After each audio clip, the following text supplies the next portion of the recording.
தேவப்பட்டியிலேருந்து வரேன். நம்ம டேப் காரைக்குடியில் லாஸ்ட் குரூப் 4 அப்போ ரெகுலர் பேட்ச் ஜாயின் பண்ணியிருந்தேன். நமக்கு எக்ஸாமுக்கு ஒரு 3 மாதம் முன்னாடி தான் வந்து ஜாயின் பண்ணியிருந்தேன். நல்லா கோச்சிங் எல்லாமே தரமாக இருந்துச்சு. ஒரு 3 மாதம் படித்ததுலேயே என்னால் 151 கொஸ்டின் போட முடியுது.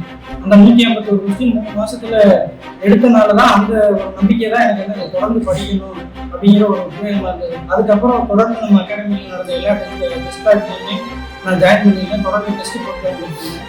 அதேபடி அதுக்கப்புறம் ஒரு குறிப்பிட்ட இடத்துக்கு மேலே ஒரு டெஸ்ட் பேட்ச் இன்சார்ஜாகவும் நான் வந்து காரைக்குடி பிரான்ச்சில் வந்து ஒர்க் பண்ணிக்கிட்டே படித்தேன். இதுக்கு எல்லா கொஸ்டினுமே நான் எனக்கு யூஸ்ஃபுல்லாக இருந்தது. நம்ம அகாடமிக்கு ரொம்ப நன்றி. அதை தாண்டி நன்றி சொல்லணும் அப்படின்னா என்னோட அப்பாவுக்கு ஒரு பெரிய நன்றி. எனக்கு வந்து அம்மா கிடையாது, ஸ்கூல்காரங்க தான். அவர் வந்து அம்மாவும் இருந்தார், அப்பாவும் இருந்தார். அவரோட சம்பளம் வந்து ஒரு 700 800 தான் இருக்கும். என்ன கூலி தான். அவரோட சம்பளம் 700 அப்படின்னா அதில் 200 எனக்கு கொடுக்குறாரு.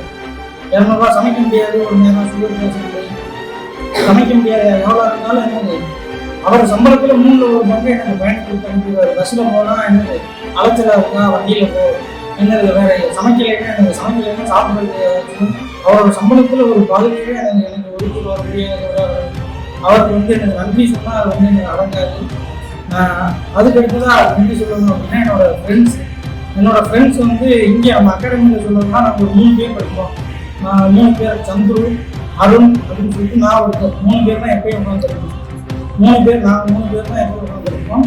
அதில் அவர் சந்துரு அப்படிங்கிறவர் இப்போ எஸ்ஐ கிளியர் பண்ணுறாரு. எஸ்ஐ கிளியர் பண்ணி எஸ்எஃப்ஓ ட்ரைனிங் வெயிட் பண்ணிட்டு இருக்காரு. அருண் தொடர்ந்து படிச்சுட்டு இருக்காரு. அடுத்து எஸ்ஐல கிளியர் பண்ணிடுவாரு. அவங்க 2 பேர் அந்த ஒரு டீம். நம்ம வந்து அதிகமாக செட்டு சேர மாட்டேன்னா தனியாக தான் இருக்கோம் மோஸ்ட்டாக. இந்த ஒரு கரெக்டான சர்க்கிள் எனக்கு தெரியாத அவங்க சொல்லிக் கொடுப்பாங்க, அவங்களுக்கு தெரியாத நான் சொல்லிக் கொடுப்பேன். அந்த மாதிரி ஒரு கரெக்டான சர்க்கிள் அமைஞ்சது. அதுக்கு ஒரு பெரிய நன்றி. அவங்க அந்த ஃப்ரெண்ட்ஸ் நன்றி. வெளியில் அகாடமியை தாண்டி வெளியில் அப்படின்னா என்னோட ஃப்ரெண்டு வெங்கடேஷ் அப்படின்னு ஒரு ஃப்ரெண்டு இருக்கான். அவன் வந்து எனக்கு ஃபினான்சியலாகவும் இல்லை சப்போர்ட்டிவாகவும் நிறையா வந்து இருக்கு. ஒரு ஃப்ரெண்டு தான் என்னோட நிலம் மாதிரி இருக்குன்னு சொல்லலாம். என்ன ஃபினான்சியலாக என்னை பற்றி எல்லாமே அவனுக்கு தெரியும். என்ன ஃபுல் சப்போர்ட் பண்ணான். அவனுக்கு என்னோட நன்றி.